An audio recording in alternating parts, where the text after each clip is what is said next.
Happy Friday, rollers. Do you have a day where you have off from work? This would be my day. I work Monday through Thursday teaching preschool online. So I have this day to kind of sleep in for a minute and then do the regular things. But I do take advantage of Fridays and do some fun recipes or some stocking up. So let me show you what I have planned today. So I am making some more gluten-free cream of chicken soup. I thought I'd show you really quickly how I do that. But what's funny about how I do it is I quadruple the recipe. So about every month or so, I'm having to remake this stuff because we use it a lot in a lot of our cooking. So that, and I found this recipe. It's called Diane's No-Fail French bread, which is why I have my mixer here. So let's make some bread together, shall we? I don't know who Diane is, but I'll let you know, and I'll post the recipe below if it's a good one. So let's get started. I gotta make some yeast rise. All right, first up, I am going to use my yeast that I keep in the freezer, just so it doesn't start to activate.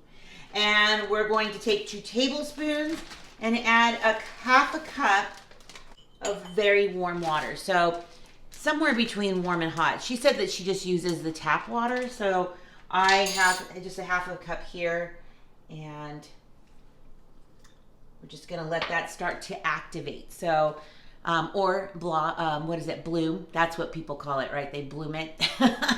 So now we're gonna start adding, we're gonna need some oil, some salt, some flour. I'll walk you through it. So while I have this right here, the yeast going, I'm gonna start adding some of the ingredients to the bowl. So we have 2 cups of warm water. I'm also going to add 3 tablespoons of sugar. So sugar and yeast love each other. It makes it super happy and feeds it. So we're gonna get those 3 tablespoons of sugar in there. And then I need to get a teaspoon for some salt. I thought it was a teaspoon. It's actually a tablespoon. Goodness. I'm just double checking because I don't want my bread to be salty. Okay, 3 tablespoons sugar, 1 tablespoon salt. Yes, it says tablespoon. 5 tablespoons of the vegetable oil. Okay, so everything's gonna be used from your tablespoon, so that's kind of nice. And now we're going to add 3 cups of just flour and then start paddling it together. Give it a minute. All right, here's our 3 cups mixed in well. So now we're just going to add in our yeast and then start adding some more flour. All right, our yeast mixture is going in. Want to get it all out into its new home. Now we're going to be watching this because as I'm mixing, I'm going to actually change the paddle right now to a hook, and I'm going to do that right now. Okay, we're going to add 1 cup at a time. So now we need about maybe 2 cups left, but because of where I live, you kind of want to do 1 cup at a time. You don't want it to be too thick. So we're going to I'm kind of thinking we might do about, instead of 2 cups, 1.5 cups left. I'm just going to let this go, and I'll show you what that looks like after I've gotten to the amount that I need. So it'll be fun. All right, so here is my dough. It is all mixed in. It's not super thick. It's not super sticky.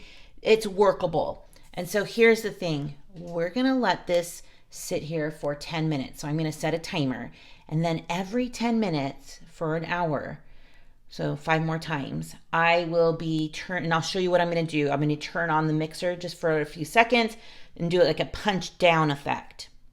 Well, I'll show you. This is all new to me as well. So I've never done this. I like to usually cover it up, let it rise for an hour, punch it down. So this is kind of like a mini version of that, or a quicker version. So we're not even gonna cover it. We're just gonna let it sit there for 10 minutes. I have my timer going, and then I'm just gonna close it, turn it on for a few seconds and punch it down, like let it to naturally do that, and then set the timer again. So it's gonna go for an hour, just every 10 minutes, kind of doing that punch down method. So while that's going, I'm going to start making the cream of chicken soup. So I will divert your attention to the other side of my kitchen. All right, so for this recipe, you're gonna need some broth. You're gonna need 2 cups of it, and I just use bouillon. So we'll figure that out, and I'll tell you how I'm gonna do that. You'll need some milk, some onion powder, some garlic powder, salt, pepper, and parsley flakes. And you guys, it's so good. A lot of times I'll just use the cream of chicken soup. Oh, we're also gonna need flour, but I use gluten-free flour because of Paul. So that's what makes it gluten-free for our family. Plus, if you need a thickener, you could use cornstarch, but I notice when I make it, I don't need to use a thickener. So take it for whatever. Another useful tool for this is an immersion blender. So I'll be using mine too. So I quadruple. So I don't know, let me show you here. Look at all my mason jars. So I have like a lot here. So I'm not sure how much it makes, but at least 10 to 12, I think. So we'll go with that. First off, I'm gonna get my bouillon cubes in here to start making the broth. And then as I see, oh, time for a punch down. As soon as I see it like making the broth, I'll start adding the ingredients. Okay, so my broth is starting to look very brothy. So we're gonna put in 4 of these half cups of milk. You can see milk's being used probably for recipes at our house. I could probably use an almond milk or a coconut milk if you're interested in that. Just make sure it's unsweetened and maybe plain or whatever. So I definitely would probably use more almond milk than coconut, but it's completely however you'd like to do it. So we're gonna get that going, and now we're gonna start adding everything. So we're gonna do the parsley flakes, the onion powder, the garlic powder, and then some pepper. And then we can't forget salt. So this is the one where I actually have to put 4 teaspoons. Okay, so I'm gonna give this a good little mix before I start adding my flour. Kind of do want it to kind of heat up a little bit. So I'll start putting everything away, and then I'll show you as we're starting to add the flour. Okay, I am now starting to add the flour. So now that everything's here, it's gonna probably look it's gonna get a little chunkier or whatever, and you're just gonna try to blend that in as much as possible, but that's why I have the immersion blender. So this is gonna mix in and cook for 10 minutes. So just keep mixing the bottom so nothing burns to the bottom, and it's on low heat, so we'll put it down to low and watch our timer. It's gonna be good. All right, so it's been about, I don't know, 4 or 5 minutes or so. You can see, look at it's pretty chunky. I've tried to like push it against the sides. I've done that with the whisk, and you know, whatever you can use, of course, but I find that this little baby is an awesome tool. So I'm just gonna move that around and smooth out all the lumps.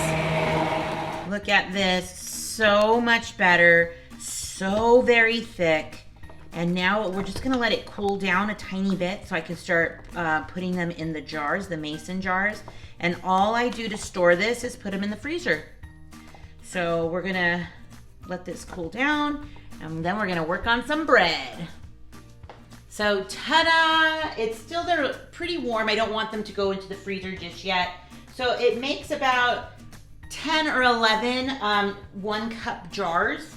So when I cook with them, I just add equal amounts of water, just because it already has so much milk in it that I just feel like just mixing it with water. But you could mix it with more milk when you're making the stew, like a soup. I did have leftover, so honey, I didn't have enough little jarlets. But that's okay because I am going to be making a delicious cheddar broccoli soup that we put over our baked potatoes. It is so delicious. And all I do is I'll probably put all of this in there because I like to make a lot of soup for that night, for that dish, and add equal amounts of water. I might add a tiny bit of milk depending on how thick it is, and just add cut broccoli into it and let it cook and simmer, and add about a handful of cheddar cheese. The sharper the better, and pretty much that's it. And also some cooked chicken. I think that also makes it extra yummy. And pour that over some baked potatoes.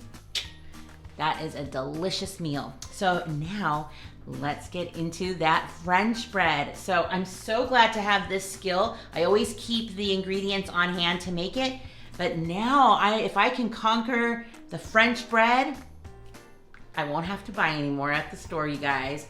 Woo, woo. Okay, I'm super excited about this. I hope it all works out. So I have a floured surface, and now after 6 times of doing that punching method every 10 minutes, I am ready to roll this out. And it does rise, you guys, like every 10 minutes. I thought it wouldn't rise very much, but it did. I'm just gonna use this pizza cutter. Okay, let me put this one over here on the side. Okay, let's do this.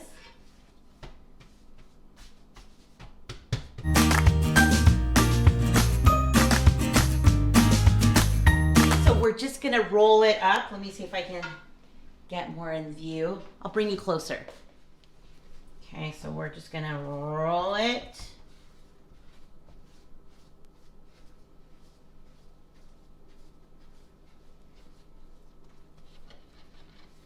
And then I have over here a parchment on the other side of me. My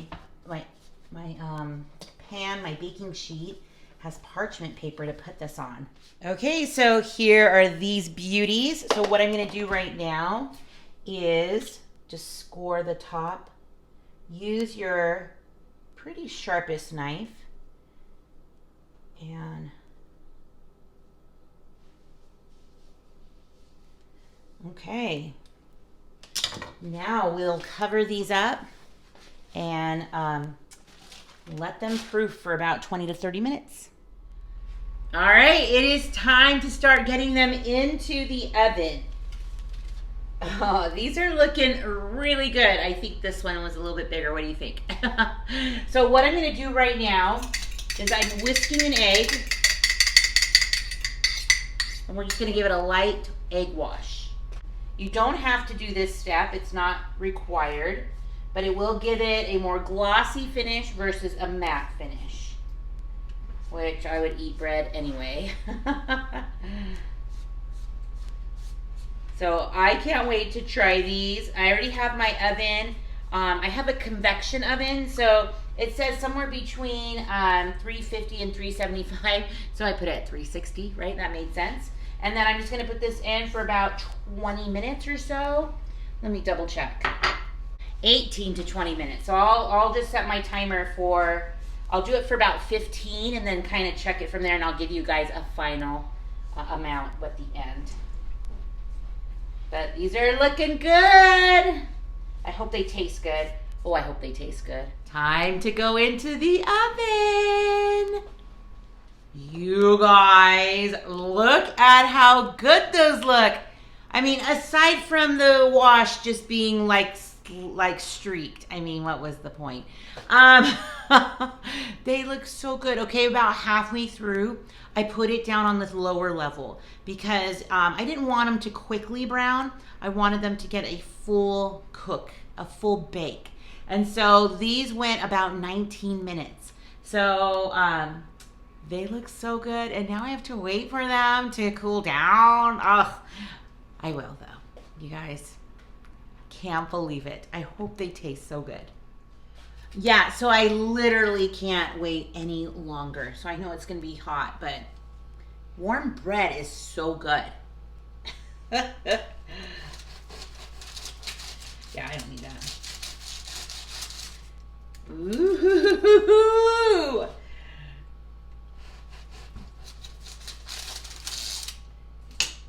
Okay, I'm gonna do a couple of taste tests here. One with and one without butter. All right, I'm just taking you up close to kind of show the crumb. It looks dang good, you guys. All right, so I have butter this side, no butter. It's so soft. Wow. I mean, if I let it cool down, it'll just be like the ones we buy from the store, if not better. I'm gonna say better. Oh my gosh. Why did I learn how to do this? I'm gonna eat that whole thing, you guys. Oh man. But how fun would that be? Make these and give them as Christmas presents, maybe with some spaghetti sauce and some spaghetti noodles. Maybe like to your friends, to your family, to the neighbors on their front porch. How fun. So you guys, these kinds of skills are so easy to do. They're so much better for you than buying them at the store, and it saves money. So this is where you find me a lot of Fridays, is cooking things in my kitchen in bulk, or cutting up vegetables for the freezer, or even in next week, I'll be starting to make more pecan pies for Thanksgiving. So I love having days off. Let me know what you do on your days off down below. I will also link the recipe for Diane's French bread, thanks Diane, down below, and I'll also write out the recipe for cream of chicken soup.